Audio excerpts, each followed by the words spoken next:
So let us look into our lecture number 5 on atomic physics. So in the last lecture we were discussing the atomic collisions. So we are going to continue with the atomic collision only. ठीक है. So there are certain questions which has been left over from the last lecture. तो हम लोग वो वाले questions continue करेंगे atomic collision के. And two new things that we are going to cover up today is we are going to conclude the Bohr. ठीक है. Bohr का हमने we have seen all the theory, all the model related with the Bohr. We have seen all the quantum transition, energy transition in the Bohr and the related phenomena. ठीक है. तो हम we are going to conclude कि what are the major contribution to the that has been given by the Bohr and what are the drawbacks. ठीक है. क्या क्या drawbacks थे which has led to the further development of the atomic model जो हमारा आज के stage पे हम लोग पहुँचे हैं, that is a quantum atomic model. ठीक है. So but Bohr is actually a transition step between your classical which was your Rutherford to the quantum. ठीक है. जो कि हम अभी लेटेस्ट में यूज़ कर रहे हैं. ठीक है. Then will start a discussion on the X-rays. ठीक है. तो एक्सरे में हम लोग वी आर जस्ट बिगिन करेंगे. अब एक्सरे को समझेंगे. एक्सरे होते क्या है, उसकी डिस्कवरी कैसे हुई, कैसे प्रोड्यूस होती है एक्सरेज, नेचर किस तरीके से हम लोग उसको किस तरह क्या नेचर होता है एक्सरेज का, whether it is high penetrating, low penetrating, high intensity की, लो इंटेंसिटी की, and how we can generate those, how it is been related with the different parameters. ठीक है. So this we are going to see and we are going to see some properties of X-rays. ठीक है. तो X-rays का the spectrum of x-rays that we are going to continue in the next lecture. ठीक है. x-ray का spectrum देखेंगे in the next lecture and Moseley's law and the Bragg's law. These three topics we are going to cover up regarding the x-ray in the next lecture. जो आज हम देखेंगे we are going to see just the basic preliminary thing about the x-rays. ठीक है.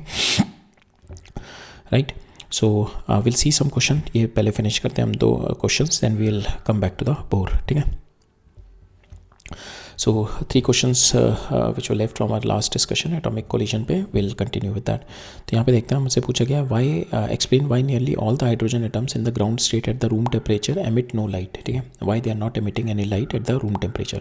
तो हम देखते हैं why they are not emitting light. Light emit करने के लिए क्या होना चाहिए, मेरा एटम पहले एक्साइट होना चाहिए, एक्साइट से डीएक्साइट होना चाहिए, then only it is going to emit light. तो हम देखते हैं कि whether the room temperature is enough to excite an atom, excite electron को excite कर सकता है, that we have to see it कि how much is the energy at the room temperature. ठीक है. तो विल सी दैट. तो room temperature कितना होता है, ऑलमोस्ट 23 डिग्री सेल्सियस. तो केल्विन में कितना हो गया, 300 Kelvin. Now the kinetic energy कितनी हो जाती है उसकी, 3/2 kT. ठीक है. We put the value Boltzmann constant T value डाल दो तो आपके पास ये this is the kinetic energy. अब इतनी काइनेटिक एनर्जी जो आपकी लाइट की है, इतना फोटोन है और इतनी kinetic energy, if this is the kinetic energy that you are having, this is too small to excite an electron from the ground state. ठीक है. बिकॉज ग्राउंड स्टेट से फर्स्ट स्टेट में जाने के लिए आपको 10.2 इलेक्ट्रॉन वोल्ट चाहिए, 10.2 electron volt चाहिए, और this is the energy that you are having. So then definitely you could not able to excite the electron. ठीक है. जब एक्साइट नहीं होगा तो डी एक्साइट नहीं होगा, डी एक्साइट नहीं होगा तो आपका लाइट एमिट नहीं होगी. ठीक है. तो दैट्स वाई इधर at the high temperature only this hydrogen atoms will get excite. जैसे if you are going to increase the temperature, जैसे जैसे टेम्परेचर बढ़ाओगे आप काइनेटिक एनर्जी बढ़ेगी, काइनेटिक एनर्जी बढ़ेगी, then it is going to reach up to the level कि ये it is going to do the quantum transition कर लेगा अपना. ठीक है. from n quantum number 1 to n is equal to 1 to ground से first excited state तक चला जाएगा. ठीक है. so that is there in this question. next देखते हैं.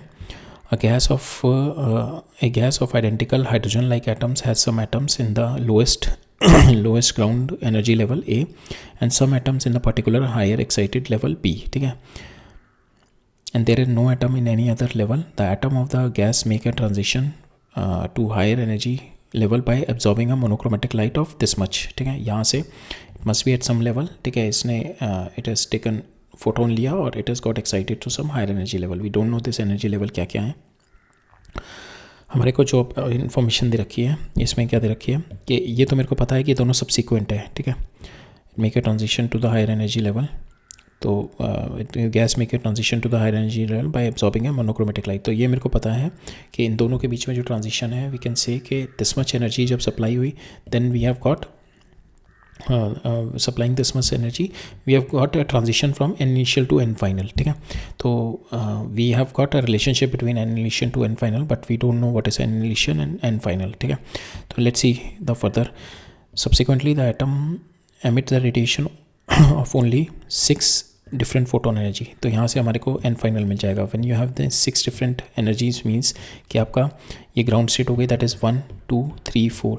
अब 6 डिफरेंट वेवलेंथ मिल रही है, that means it should be n is equal to 4. ठीक है, why n is equal to 4 because 6 different wavelength तभी आएंगी जब ये यहाँ से ट्रांजिशन होगा, second transition, third transition. 3 wavelength ये हो गई, एक ये हो गई, एक ये हो गई, ये हो गई 4, ये हो गई 5 और ये हो गई 6. तो when n is equal to 4 होगा जब ये ग्राउंड लेवल पे आएगा, अपने लोअर एनर्जी स्टेट पे आएगा, then it is going to give the 6 emissions. ठीक है, 6 emission 6 फोटोन एनर्जी हमारी तभी आएंगी when n final is equal to 4. ठीक है, जो मेरा n फाइनल होगा दैट इज इक्वल टू 4. ठीक है, तो मेरे को हाईएस्ट क्वांटम नंबर मिल गया 4. ठीक है, और मेरे को रिलेशनशिप पता है मेरे को ये वाला. ठीक है, तो we can get this value En minus E N B. ठीक है, that is equal to your दो इनिशियल क्वांटम स्टेट. ये हो गई मेरी इनिशियल क्वांटम स्टेट से. सो इनिशियल क्वांटम स्टेट आपकी एब्जॉर्बिंग है ना, तो फाइनल क्वांटम स्टेट आपकी एन ये हो गई n is equal to 4. Initial हो गई आपकी n इनिशियल हो गई, तो यहाँ से यहाँ पे जाने में n 4 minus n initial is equal to 13.6 1 by n, ये आपका हो जाएगा n initial square minus 1 by 4 square. ठीक है, तो ये आपका आ जाएगा. यहाँ से पुट द वैल्यूज है. ठीक है, ये माइनस होता तो माइनस माइनस से माइनस साइन अंदर गया तो we have change the sign inside. तो यहाँ पे एन आई की वैल्यू एन इनिशियल पता लग जाएगा आपको कहाँ से ट्रांजिशन हुआ है. ठीक है, एन आई की वैल्यू मिल जाएगी जो एन 4 तक गया, तो एन आई की वैल्यू आपको यहाँ से मिल जाएगी कि इनिशियल कितना कहाँ से कहाँ पे गया. ठीक है, तो इनिशियल एन आई की वैल्यू हमारे यहाँ से आ जाएगी. तो इनिशियल क्वांटम स्टेट हमारी आ जाएगी that is E N minus E initial quantum state. आपकी इन दोनों के बीच में जो एनर्जी सप्लाई करी आपने 2.7 आपकी इनिशियल क्वांटम स्टेट इस पे थी, आपने एनर्जी इस फोटोन एनर्जी आई. ठीक है, फोटोन एनर्जी आई 2.7 की, then it has reach to higher quantum state which is my 4. ठीक है, this N I we have to find out. ठीक है, तो will simply apply N H nu is equal to final minus initial. तो will put the values. ठीक है, after putting the value we have got this relation. यहाँ पे हम N की वैल्यू जो final value will be 4 square 16. From here will solve it n b comes out to be equal to initial level comes out to be equal to 2. ठीक है, ये आपका initial quantum number आ गया level b. ठीक है, so this is your level b excited state. ठीक है, तो लोअर एनर्जी लेवल ये हो गया ए, ये हो गया b, and this is your higher energy level that was n is equal to 4. ठीक है, so this comes out to your b. ठीक है, now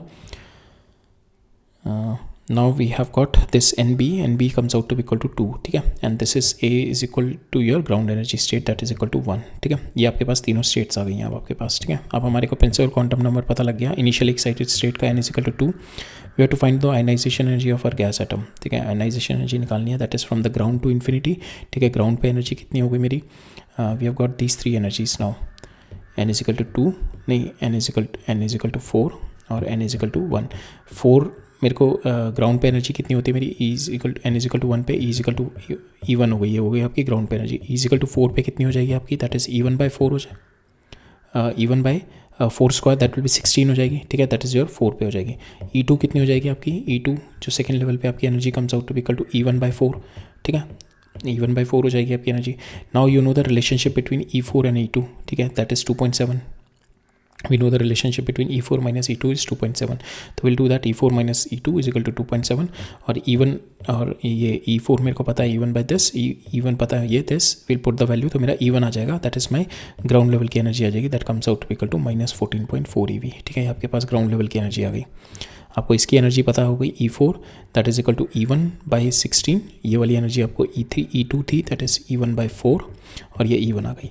अब now you know the value कि इन दोनों के बीच में ट्रांजिशन आपको पता था दैट इज़ 2.7 EV का. ठीक है, तो E4 माइनस E2 आपने किया, you got the value. E1 की वैल्यू आ गई आपके यहाँ से. तो E1 की वैल्यू आ गई, तो 1 से मेरे को इन्फाइनाइट ही तो लेके जाना फॉर द आयनाइजेशन. तो 1 से infinite means that much amount of the energy. So positive of this energy will be your ionization energy. ठीक है, राइट. नेक्स्ट देखते हैं. We have to find out the maximum and the minimum energies of the emitted photons. Emitted photons जो हमारे 4th state से n is equal to 1 2 3 4. Maximum energy कौन सी होगी, मैक्सिमम एनर्जी ये वाली होगी जब 4 से 1 पे गिरा होगा। मिनिमम एनर्जी कौन सी होगी, ये वाली। तो मिनिमम एनर्जी का लैम्डा विल बी हाई और दिसका lambda will be minimum, lambda minimum. तो मिनिमम का लैम्डा ये आ गया, मिनिमम एनर्जी से निकालनी है, तो this will be your high energy will be your 4 से 1, ठीक है, 4 से 1 is your maximum energy. E4 minus E1, तो E4 माइनस E1 किया हमने, तो that comes out to equal to 15/16 times E1। E4 की वैल्यू आपके पास पता है, E1/16, you put the value, तो it comes out to equal to minus 15/16 E1, और E1 की वैल्यू यहाँ से पुट कर दो, तो आपके पास you will get the value of your maximum kinetic energy, maximum energy of your photon.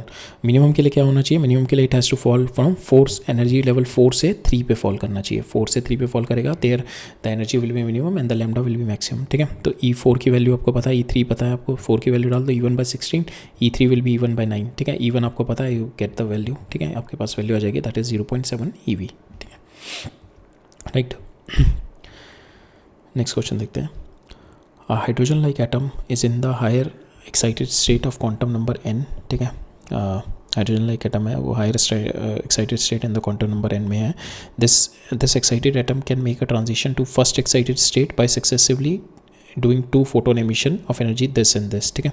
तो initial it is at a n excited state and it will come down to 2 second, ठीक है, ये n पे है कहीं पे and it will come down to second पे, n is equal to 2 पे आ रहा है, and it will make 2 photon release कर रहा है। The 1 photon is 10.2 and the second photon is this much, ठीक है, 2 फोटोन रिलीज कर रहा है। Alternatively the atom from the same excited state can make a transition to second excited state by doing us 2 photon emission like 4.2 और 5.9 का कर सकता है emission respectively.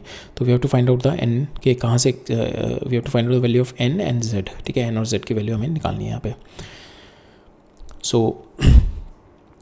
So we know कि हमारा ये n से मेरा 2 पे आ रहा है, तो वी नो कि n से 2 पे अगर मेरा ट्रांजिशन हो रहा है, तो we know the total energy कितनी हो रही है, this is the total energy which is emitting, तो I can write around 27 is equal to आपका total energy which will be equal to your 13.6 z² into 1/2² minus 1/n², ठीक है, that we can write it down, ठीक है। So this energy equation we can apply, ठीक है। Total energy will be equal to your energy transition, ठीक है, जो कि you have done it from ये अपने h nu is equal to E final minus E initial लगा दिया, and from there you get this equation 1। Second transition में भी आपको इक्वेशन मिल जाएगी, total will be this plus this, that will be equal to this, but यहाँ पे हो रहा है आपका here it will be second excited state, ठीक है, यहाँ पे आपका सेकंड एक्साइटेड स्टेट पे, सॉरी ये आपका फर्स्ट एक्साइटेड स्टेट है, तो यहाँ पे 2 आ जाएगा, यहाँ पे सेकंड एक्साइटेड स्टेट है, हियर 3 आ जाएगा, तो 3² will be 9, here 2² will be 4, ठीक है, माइनस 1/n² माइनस 1/n²। इन दोनों को सॉल्व करेंगे, हमारे पास दो इक्वेशन आ गई, 2 अननोन है, z और n इज अननोन, दोनों को सॉल्व करेंगे, इन दोनों को डिवाइड किया हमने, तो will got this relationship 27/2 this, but 27/2 divided by 10.2 is equal to 9n² minus 36 divided by 4n² minus 36, ठीक है, ये रिलेशन आ गया हमारा।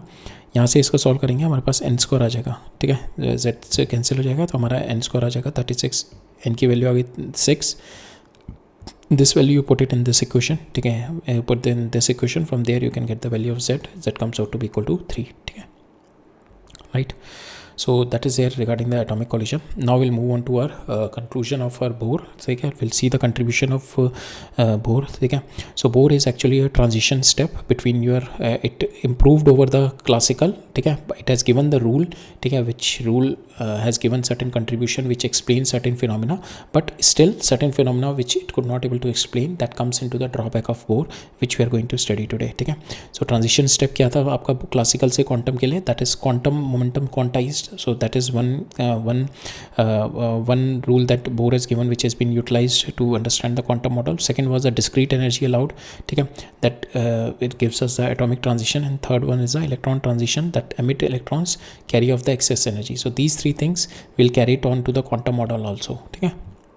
So now to understand, to see, here we are considering electron as particle, ठीक है, यहाँ पे भी बोर ने भी इलेक्ट्रॉन को पार्टिकल की तरह लेके चला, but he has fix the orbits, ठीक है, ऑर्बिट्स को फिक्स कर दिया, बट उसका जो एक्सप्लेनेशन दी कि ऑर्बिट क्यों फिक्स हैं, that comes from the quantum, when we say कि electron is nothing but like a stationary standing wave, ठीक है, you consider the electron as standing waves, ठीक है, consider the electron as standing waves, ठीक है. So in that case if we consider the electron as a wave, ठीक है, तो and that too is standing waves, so it accept only the resonant frequencies, ठीक है, it accept only the resonant frequency where the constructive interference is happening.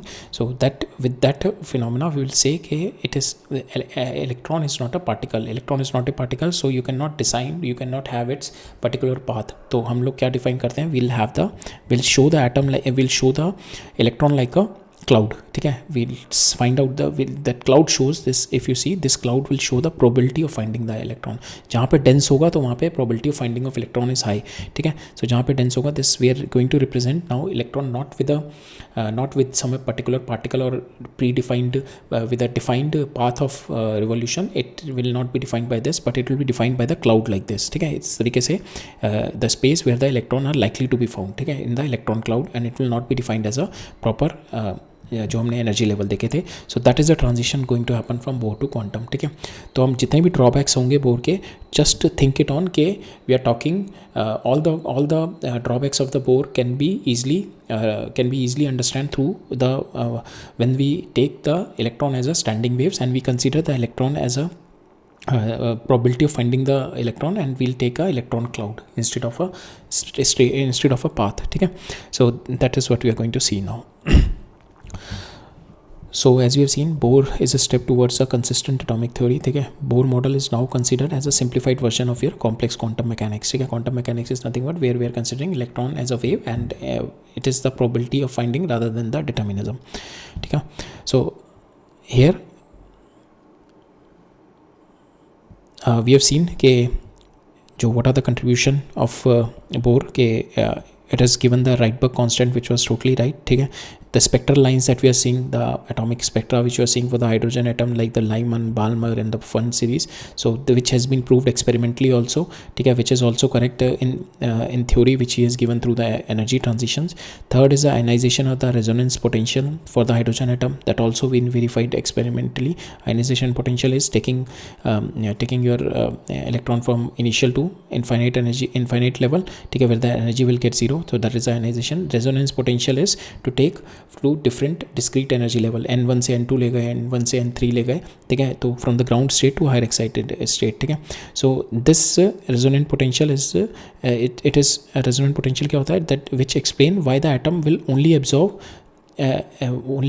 or emit certain resonant frequencies of light, ठीक है. and that is because we are considering the electron as a wave, and the standing wave will be found when it is going to have the resonant frequencies only, ठीक है.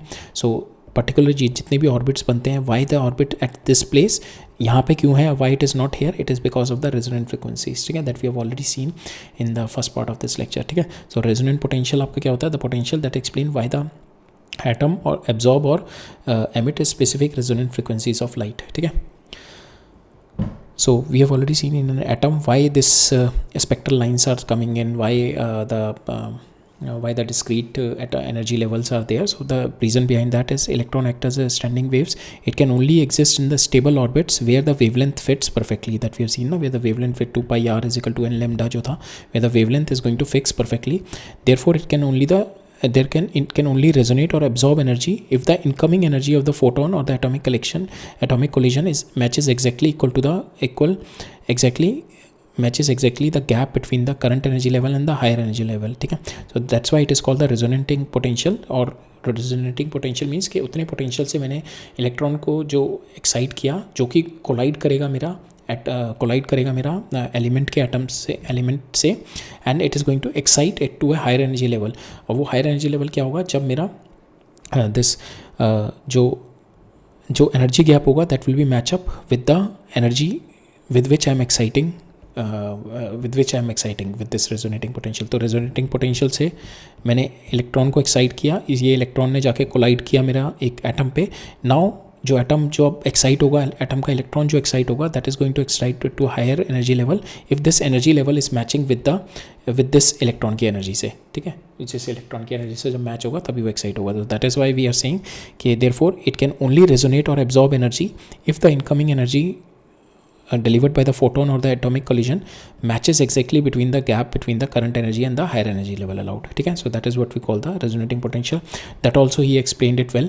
And the phenomena like well explained is the X-ray production. ठीक है, that is atomic collision की वजह से जो होता है हमारा atomic collision में क्या होता है आपका, हम देखेंगे अभी इन द कमिंग पार्ट के एटॉमिक कोलिजन में when fast moving electron is colliding with the atom. ठीक है, तो एटॉमिक कोलिजन में हमने देखा था ट्रांसफर द एनर्जी ट्रांसफर करेगा, then it got excited to higher energy level.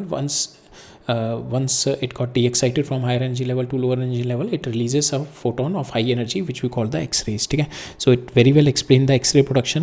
Fluorescence अच्छे ढंग से explain कर दिया और phosphofluorescence अच्छे ढंग से explain कर दिया. Fluorescence is nothing but के light which has been emitting. ठीक है, and light emission is nothing but आपका जब de-excitation होता है then only the photon will be released. ठीक है, that also he has explained it well. And phosphorescence जो होता है that is delayed fluorescence. ठीक है, तो इसमें क्या होता है आपका एटम जब एक्साइट हो गया तो वो एक्साइटेड स्टेट में थोड़े टाइम पीरियड के लिए रहेगा, फिर थोड़ी देर बाद जाके डी एक्साइट होगा, तो that is nothing but the delayed fluorescence. ठीक है, fluorescence is nothing but the delayed fluorescence.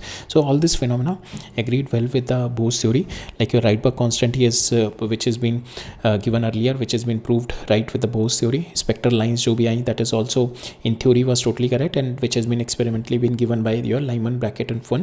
And the ionization and the resonance potential also very well fit with the Bose theory. And your X-ray production, fluorescence and phosphorescence, these are all well placed with our Bose theory. Now जो drawback और limitations थे कि you could not able to explain why these are the circular orbits, why not the elliptical orbits, because electron is a wave. ठीक है, so it is incorrect to say they will move only in the circular orbits. ठीक है, so now that was the reason, that was one of the drawback or the limitation he could not able to explain. But right now in the current scenario it is neither a circle or an ellipse, but right now in the current scenario we already know Heisenberg uncertainty principle क्या आता है, you cannot know the position. ठीक है, आपके circle और ellipse का मतलब हो गया आपने पोजीशन डिफाइन कर दी. ठीक है, कि इस सर्कल में घूम रहा है आपका इलेक्ट्रॉन, या इलिप्स में है तो इस इलिप्स में घूम रहा है. तो हाइजेनबर्ग अनसर्टेनिटी प्रिंसिपल ऑलरेडी कहता है you can not know the position and momentum of the electron simultaneously. If you define precise path, ठीक है, you are violating the uncertainty principle. आप precise path define कर रहे हैं, you are violating this principle. So instead of that we define it with the probability clouds. Electron exists as a standing stationary wave in a 3D region space around the 3D region of space around which we call the orbital, and these orbital can be spherical which called s orbital, dumbbell shape p orbital, and the more complex d and f orbital. ठीक है, they are in the probability clouds. ठीक है, this is what the probability cloud. So you'll not know this exact circular orbit, but you know कि they will be available in this probability. ये आपका high density probability region है. In this the finding of the electron is quite high. ठीक है, तो we'll explain it with the cloud rather than with the proper circle or the ellipse. ठीक है, now जो हमारा बोस थ्योरी था it could only explain the hydrogen spectra, hydrogen atom spectra explain किया, but complex atom को it could not able to explain. ठीक है, and it could not able to explain the relative spectral lines, relative intensity in the spectral line. Suppose जो spectral line आ रही है, suppose red आ रही है, तो रेड में भी there is a change in red, और ब्लू आ रही है, there is the intensity is not same. ठीक है, the intensity of those relative intensity of those spectral lines are different. ठीक है, so that could not able to predict. Second thing is कि even in the hydrogen atom he could fail to explain the fine structure. ठीक है, तो इसमें he could able to explain कि एक single आपका एमिशन हो रहा है लाइट वेवलेंथ का, but he could not able to explain this set of phenomena कि फाइन स्ट्रक्चर और लाइन्स. ठीक है, इट इज़ नॉट लाइक कि वो बैंड की तरह आ रही है. He could able to explain कि when the electron is falling down आपका रेड कलर की वेवलेंथ है, ग्रीन कलर की या ब्लू कलर की, but instead of that we could able to see this set of phenomena. ठीक है, it is a fine structure आ रहा था उसमें. ठीक है, it is not like a proper red आ रहा है या प्रॉपर ब्लू आ रहा है, there is a fine structure in that. तो that he could not able to explain even in the hydrogen atom.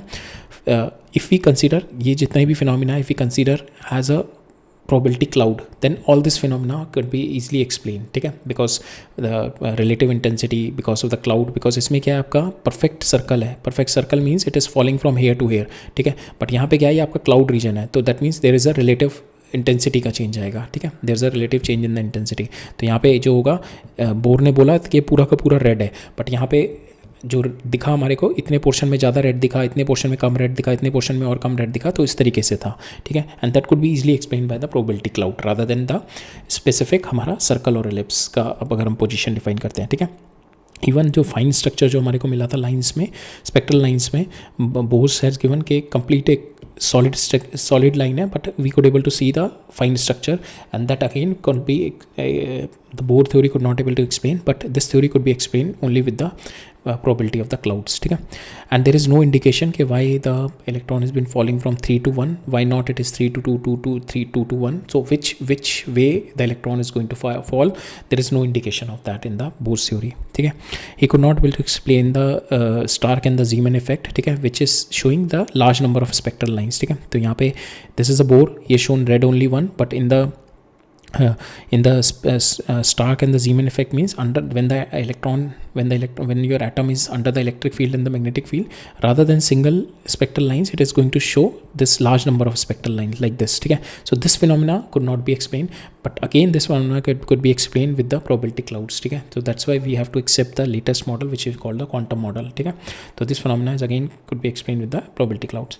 So in the Bohr's theory, electron is treated as a point like particle, ठीक है, orbiting around the nucleus in the particular path, but in reality the charge is not concentrating in the straight line, but it is smeared out in the 3D space that we have seen it here. It is spread out in the 3D space rather than one single point line. ठीक है, now this smear, the negative charge spread out in the cloud in the ground state, ठीक है, of the hydrogen, the charge density is quite high near the nucleus, and it's fade away as you move away, and it isn't a ring but it is a spherical cloud. तो ये जो आपकी होती है density, charge density है as highest near the nucleus and its fades away, because of this only you will be getting this spectral lines. ठीक है, जिसकी वजह से आपको ये डिफरेंट लाइंस मिलती हैं, दिस स्पेक्ट्रल लाइंस मिलती है, large number of spectral lines because of this charge density difference.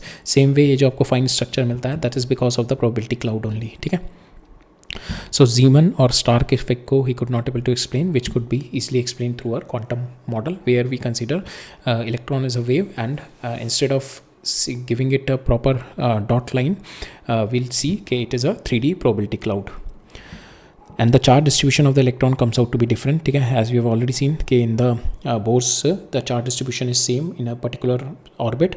ठीक है, but here if we consider a cloud, the charge density is highest near the nucleus and it fades away as you moving away. ठीक है, it is higher near the nucleus and it is fades away as you move away from the nucleus. ठीक है, so these were the drawbacks and the limitation of the Bohr theory, which was further been examined and which will further been explained by the quantum model, where we consider जो base था उसका कि आप electron as a standing waves and you will never know the right exact position of the electron, but you can know the probability of finding the electron. ठीक है, so that is from the determinism we have moved to the probabilistic nature of our atomic structure. ठीक है, now we'll see our next concept is the X-rays. X-rays देखते हैं अब. X-rays is nothing but आपका जो atomic collision है उसी के extension है. ठीक है, X-ray. ठीक है, जैसे हमने देखी थी ना अभी इन दिस लास्ट लेक्चर जब डी एक्साइटेशन हम लोग देख रहे थे, when we were looking into the de-excitation here in different series then हम लोग पढ़ रहे थे. तो here we have seen different series जहाँ पे हमारी अल्ट्रा वायलेट आ रही थी, विजिबल आ रही थी, इंफ्रारेड आ रही थी, इंफ्रारेड आ रही थी, IR आ रही थी. तो ये क्या आ रही थी आपकी, ये जो this is nothing but your electromagnetic spectrum only. ये विजिबल क्यों आ रहा है, बिकॉज यू हैव बिन यहाँ पे energy level it is low. ठीक है, ये यहाँ से जब आप इसमें अगर कोई देखोगे आपका कोई भी फॉल आउट कर रहा है या दैट यहाँ पे एनर्जी लेवल देखो कितना ज़्यादा है. सो दैट मीन्स आपके इनर ऑर्बिट में जब एक्साइटेशन यहाँ से इनर ऑर्बिट से कोई एक्साइट होता है और यहाँ से डी एक्साइट होकर इनर ऑर्बिट में आता है, दैट मीन्स कि वहाँ पे एनर्जी लेवल बहुत हाई होगा. एनर्जी लेवल हाई होगा, energy is high, that means it is inversely proportional to lambda. Lambda कम हो जाएगा, लैम्डा कम हो जाएगा, दैट मीन्स आपकी it is going towards your UV से कौन सी हो जाएगी, एक्सरे आ जाएगी फिर. ठीक है, so X ray is a phenomena of deep inside कि आपने बहुत लोअर ऑर्बिट से आपने इनर मोस्ट ऑर्बिट से कोई इलेक्ट्रॉन निकाला इन द आउटर ऑर्बिट. ठीक है, फिर हायर ऑर्बिट से वो गिरा and that means this energy gap is quite high. ठीक है, आपका जो विजिबल स्पेक्ट्रम होता है यहाँ पे you are talking about the extern, यहाँ बाहर विजिबल स्पेक्ट्रम अगर आप देखोगे तो ये आउटर मोस्ट ऑर्बिट्स पे आपने 3 से 4 निकाला और यहाँ से गिर गया, तो that will come under the infrared और द विजिबल रीजन. तो विजिबल रीजन आप देखोगे it is a phenomena of the outer most region. But जैसे जैसे आप फर्स्ट इनर मोस्ट से अगर आप कोई इनर मोस्ट ऑर्बिटल से अगर आप कोई एटम को एक्साइट करके और वापस इनर मोस्ट ग्राउंड स्टेट पे गिराओगे, then you will get ultraviolet and the higher level of electromagnetic wave. ठीक है, so here if you see हमने डी एक्साइटेशन देखा. अगेन अगर मैं if I am going to यहाँ तक हमने देखा था लाइमन में फॉर अल्ट्रावायलेट, ठीक है, बट यहाँ पे this is for the hydrogen atom. But if you take any other element of higher z, तो हायर जेड लूँगा मैं, तो वहाँ पे this energy will be quite high, ठीक है, वो माइनस समथिंग 100 इन हंड्रेड्स होगी. तो अब मैं यहाँ पे कोई अगर मैं एलिमेंट उसको एक्साइट करूँगा तो it will go up to this level, ठीक है, हायर लेवल पे जाएगा, 1 से 2 में जाएगा, या because I am not taking hydrogen, I am going to take some element of higher atomic mass, higher atomic number. तो जिसकी वजह से मेरे z this energy level will be quite high, ठीक है. जैसे हमने लिथियम में ही देखा था, it comes out to be -122, ठीक है, और मैंने हीलियम में देखा था that comes out to be -58. तो ये जैसे जैसे मेरा जेड बढ़ेगा, मेरा ये एनर्जी लेवल बढ़ जाएगा. तो दैट मीन्स अगर मैं यहाँ से अगर नेक्स्ट लेवल पे भी लेके जाऊँगा तो this energy gap will be quite high, ठीक है, ये एनर्जी गैप बहुत बढ़ जाएगा. When this energy gap will going to increase, that means आपका lambda is going to decrease. Lambda decrease होगा तो आपका it is moving towards your it is moving towards your X-ray, ठीक है. So that is nothing but X-ray is this phenomena only. But यहाँ पे हम लोग देखेंगे, this is we have studied only in the hydrogen, here we are going to study in the higher elements, ठीक है, जहाँ पे Z की वैल्यू आपकी हाई होगी. और X-ray जो होता है फिनोमिना आपका मैक्सिमम गैप में गिरना चाहिए, डी एक्साइट होना चाहिए. और वो कब होगा, जब आपका फर्स्ट लेवल से it will go to the higher level. तो हमेशा इनर मोस्ट फिनोमिना होता है एक्सरे फिनोमिना ना. सो एक्सरे आता हाई एक्सरे होती क्या है, x-ray is a high energy electromagnetic radiation जिसका लैम्डा बहुत कम होता है. In context with the atomic physics they are produce when the transition is happening between the inner most electron, ठीक है, जब सबसे अंदर वाले इसके साथ होता है, ठीक है, बिकॉज जो गैप होता है ग्राउंड लेवल से फर्स्ट में सबसे ज़्यादा गैप होता है. So when the transition occur between the inner most when the transition between the innermost high energy electron shell of the atom, ठीक है, innermost से जब हो रहा है, ठीक है. so that is the important thing. और जो visible होता है that is in the outermost shell transition, ठीक है. outermost shell transition में जब होता है, suppose ये E4 और E5 में जब ट्रांजिशन हो रहा है, तब इन that case you will see the ये E से 4 में एक्साइट हो गया और 5 से 4 में जब गिरा तो you will get a photon जो कि विजिबल होगा. नाउ अगर ये 1 से गिरा E1 तो यहाँ पे गैप बहुत ज़्यादा है, ठीक है. तो ये 1 से अगर ये 5 पे गया और ये 5 से 1 पे गिरा तो then in that case the energy will be quite high. Energy high होगी तो आपका लैम्डा कम होगा and less lambda means high electromagnetic radiation. Then this is nothing but the X ray, ठीक है. So these are your X rays, ठीक है. So X rays are nothing but the electromagnetic waves और वेरी शॉर्ट वेवलेंथ जो कि range करती है आपकी 0.1 एंगस्ट्रॉम से 100 एंगस्ट्रॉम. जितनी छोटी आपकी वेवलेंथ होगी उतनी ज़्यादा उसकी पेनिट्रेटिंग पावर होगी, ठीक है, उतना उसका quality of x-ray is quite good if it is having more penetrating power, ठीक है. तो जितनी छोटी वेवलेंथ उतनी अच्छी एक्सरे है वो, ठीक है. एंड जितनी छोटी वेवलेंथ होगी उतनी ज़्यादा उसकी एनर्जी होगी और उतनी ज़्यादा उसकी फ्रीक्वेंसी होगी, ठीक है. And this electromagnetic waves are moving with the speed of light 3 × 10⁸ metre per second, ठीक है.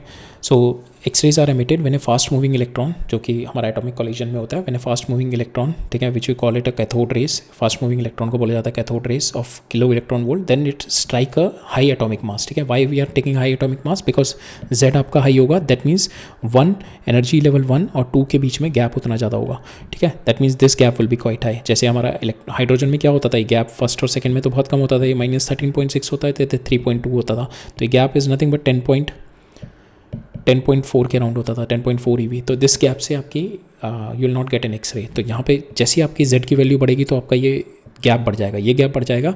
देन आपको जब ट्रांजिशन करना पड़ेगा, इवन सेकंड से फर्स्ट में जब ट्रांजिशन होगा, in that case also you will get a X-ray, ठीक है.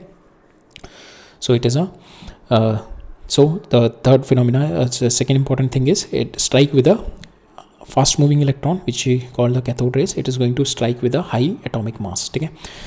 and this X-rays are invisible to eye, ठीक है. and the photon of the X-ray are 1000 times more potent, more powerful than the visible light. और जो visible light as we have seen, it is the outer shell transition होता है और innermost shell transition में X-rays produce होती हैं, ठीक है. अब discovery of X-ray has been done by the Röntgen, ठीक है. Röntgen when he has observed, when he was using a discharge tube operating at a low pressure and high voltage, it is emitting radiation and seeing this radiation on the screen, तो क्या कर रही थी वो, screen glow कर रही थी, ठीक है. This screen will be fluorescent, getting fluorescent and is glowing bright, ठीक है. Then what he has done, he has repeated the same experiment with the discharge tube operating at a low pressure and high voltage, ठीक है, high voltage से. And then he has repeated the same experiment and he got the same result when he covered the fluorescent screen with a black paper, ठीक है. Black pepper से इसने colour कर दिया. अगर यहाँ से जो लाइट होती, अगर यहाँ से जो वेव्स निकल रही होती है, if this were the visible light, then it would not have been penetrate the black paper. So that means there must be some electromagnetic waves which are penetrating this black paper, which could be visible on the fluorescent screen. ठीक है, so that is what it is there. So for instance जब यहाँ पे देखेंगे तो here you put the black paper अगर डाल दिया यहाँ पे, so और यहाँ पे अगर मैंने स्क्रीन पे अगर ऑब्जर्व कर रहा हूँ तो इनिशियली ऑब्जर्व किया मैंने, ये एक्सरेज आई तो मेरे को यहाँ पे कुछ यहाँ पे I could able to see some fluorescent light. फिर मैंने क्या किया, मैंने यहाँ पे ब्लैक पेपर लगा दिया. ठीक है, ब्लैक पेपर के बाद भी I could able to see the fluorescent light. अगर यहाँ से कुछ विजिबल लाइट निकल रही होती then I could not able to C.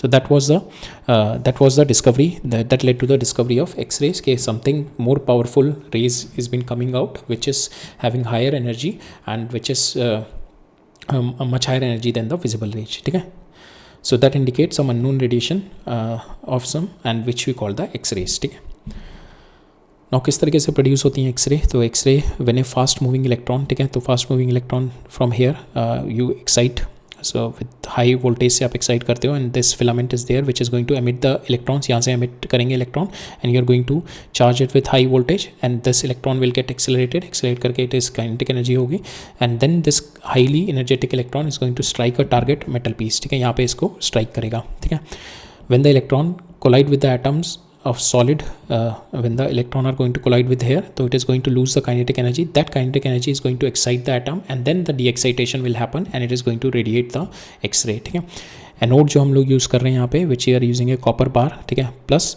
Platinum और tungsten because it is moving with very high intensity. जैसे ये इसको हिट करेगा lot of heat will be generated, तो वो मेल्ट ना हो जाए, that's why we covered it with the platinum और tungsten because of its high melting point. ठीक है, कैथोड क्या बोला जाता है, that is a source, this is my cathode which is my source of my electron और the heating element that is supply from the battery. So 1 to 10% of the electron energy will be converted to X-rays. ठीक है, rest will be the heat. So that's why जो rest of the energy जो heat होती है, that's heat को absorb करने के लिए we use a material of high melting point. तो दैट्स वाई प्लैटिनम और टंगस्टन यूज़ किया जाता है. ठीक है, नाउ किस तरीके से नेचर की एक्सरेज होती हैं, तो दो नेचर होते हैं, वेदर हाई इंटेंसिटी एक्सरे और हाई क्वालिटी. ठीक है, तो इंटेंसिटी का मतलब कि आपके नंबर ऑफ एक्सरेज ज़्यादा हैं, आपके वेव नंबर ऑफ एक्सरे ज़्यादा हैं, बट क्वालिटी मीन्स कि उसकी पेनिट्रेटिंग पावर बहुत हाई है. ठीक है, क्वालिटी हम पेनिट्रेटिंग पावर से पता करते हैं, दैट मीन्स जितनी छोटी वेवलेंथ होगी उतनी ज़्यादा उसकी पेनिट्रेटिंग पावर होगी. तो आपका जो इंटेंसिटी बताता है वो क्या बताता है, आपका फिलामेंट करंट. ठीक है, बिकॉज यहाँ पे जितने नंबर ऑफ इलेक्ट्रॉन जाएंगे उतने ज़्यादा वो यहाँ पे इलेक्ट्रॉन को नॉक करेंगे, हिट करेंगे. ठीक है, और उतने ज़्यादा मेरे इलेक्ट्रॉन निकलेंगे. तो यहाँ पे intensity of your filament current, ठीक है, that is going to give your number of increase the number of electron and that is going to increase the intensity of your X ray. तो you can control the number of electron emitting out and you can control the intensity of your X ray through here. ठीक है, second is के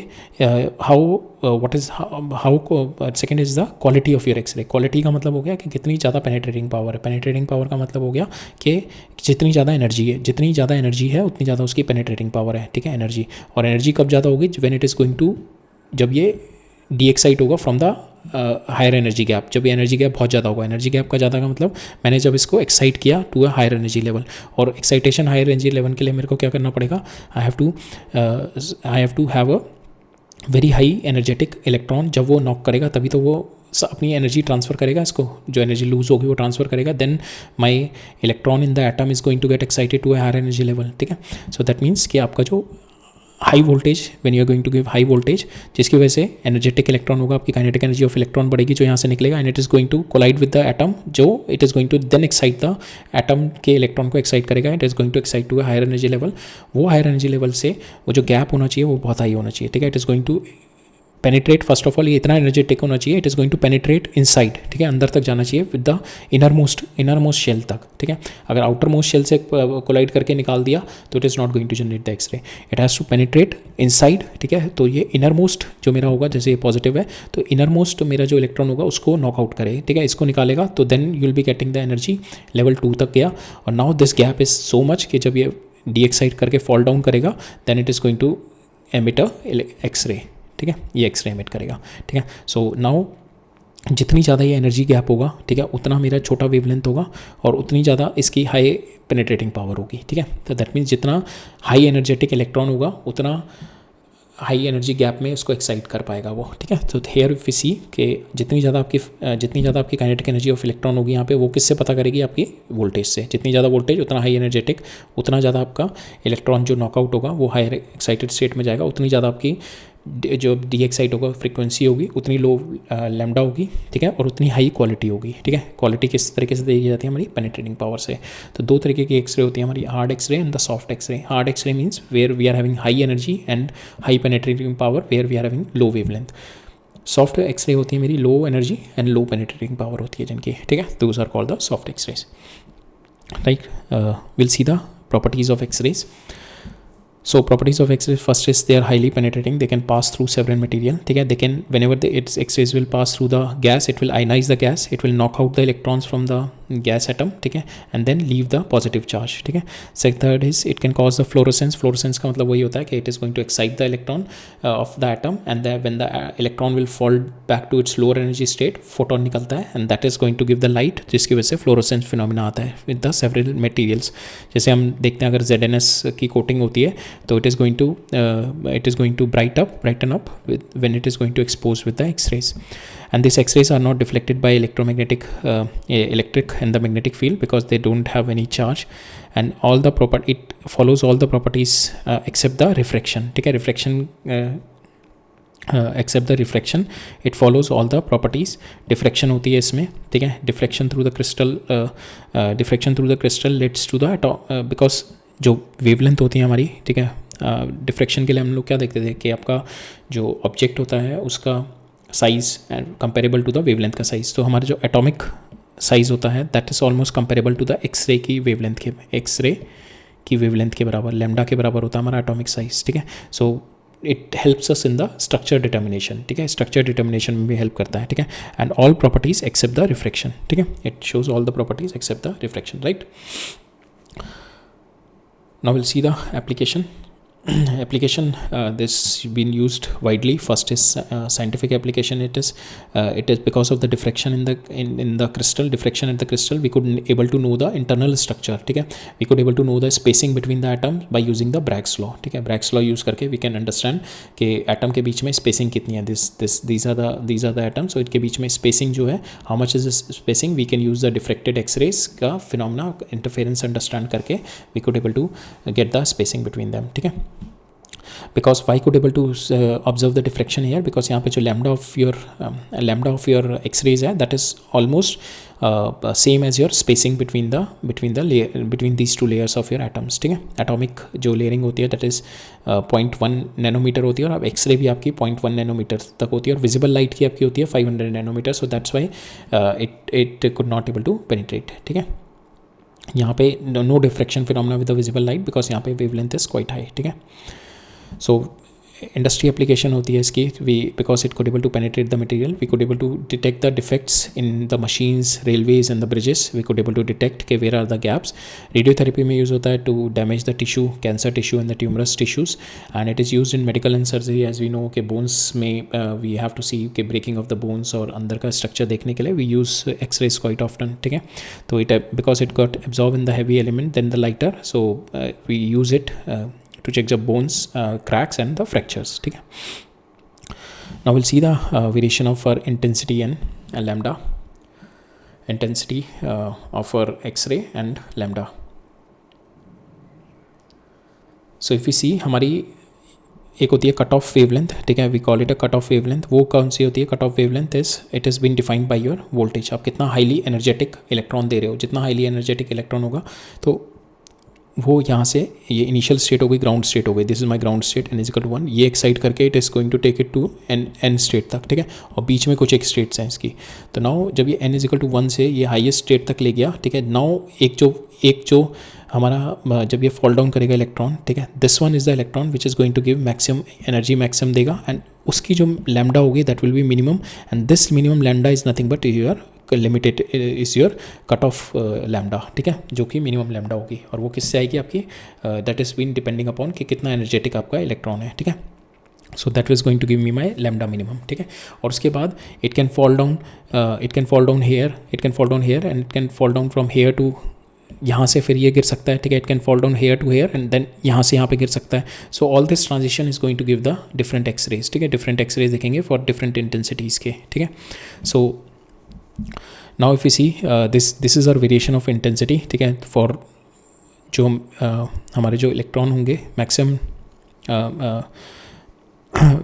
this phenomena we are going to study. जब हम spectrum पढ़ेंगे ना इन the next lecture में पढ़ेंगे, तब इस फिनोमेना को और डिटेल में देखेंगे. We call it a continuous X-rays.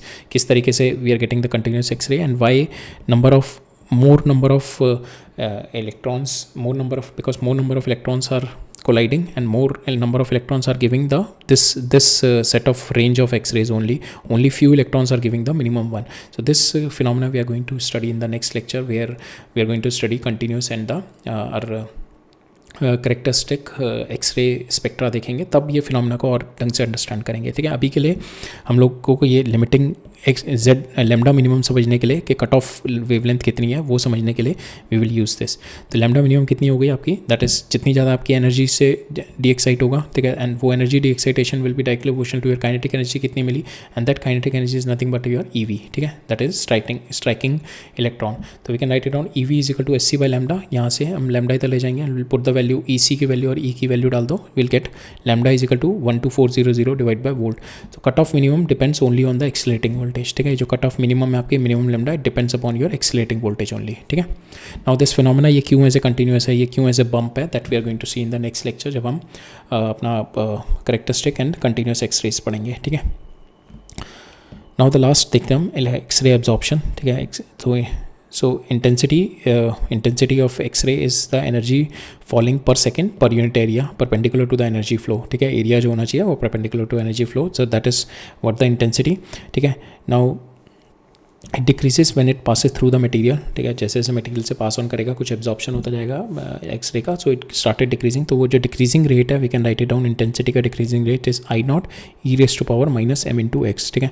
इसमें जो एम है we call it a penetrating thickness, X जो होता है that is a penetration thickness, कितना थिक है आपका जिसके थ्रू एक्सरे पास हो रहा है, that is a penetrating thickness. M जो होता है we call it a absorption coefficient, ठीक है. जो एम है that is what we call the absorption coefficient and that depends upon your lambda of the X-ray, कितना क्वालिटी ऑफ एक्सरे क्या है आपका, ठीक है. हाई क्वालिटी या लो क्वालिटी, हाई क्वालिटी होगा तो जितना उतना ज़्यादा intensity, even after penetration, even after absorption you will get more intensity.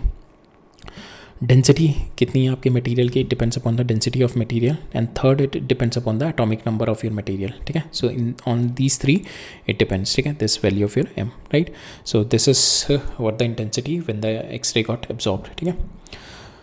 Now that's all for today. Next lecture में will continue our discussion on X-rays, ठीक है. X ray अभी थोड़ा और चलेगा अभी हमारा. एक्सरे में हमें अभी मेन जो एक्सरे का फिनोमेना है that is a characteristic X-ray which gives us which is really helpful in getting to know कि एलिमेंट कौन सा है. तो we are going to see the characteristic X-rays and we are going to see the continuous X-rays spectrum in the next lecture, ठीक है. और उससे related फिर हमारा एक मोसलेस लॉ होगा और एक ब्रैग्स लॉ होगा. These two laws we are going to see in the next lecture, right. So मिलते हैं नेक्स्ट लेक्चर में. Alright, thank you.